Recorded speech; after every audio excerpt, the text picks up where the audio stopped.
Sí, Dios es misericordioso no solo con la gente que practica la idolatría, sino que es misericordioso con todo pecador.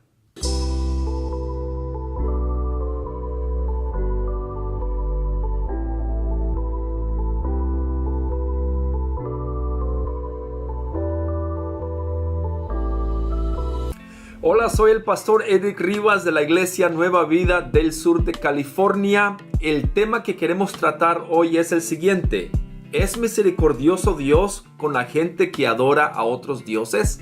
Sí, Dios es misericordioso no solo con la gente que practica la idolatría, sino que es misericordioso con todo pecador. ¿Por qué entonces la gente practica la idolatría?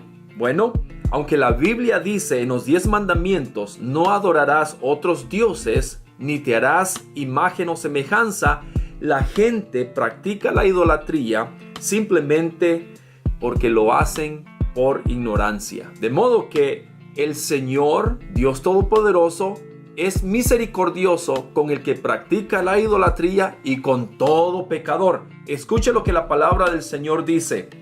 Pero Dios, que es rico en misericordia por su gran amor con que nos amó, aun estando nosotros muertos en pecado, nos dio vida juntamente con Cristo. Por gracia sois salvos.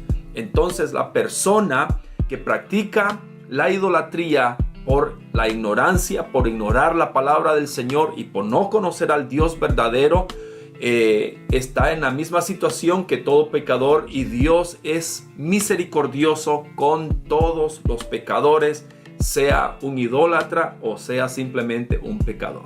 Que el Señor les bendiga. Espero que este video haya sido de mucha bendición para sus vidas. Por favor, les vuelvo a recordar: denle like, suscríbanse, mándenme sus preguntas y compártanlo con alguien. Nos vemos la próxima semana con otro tema emocionante.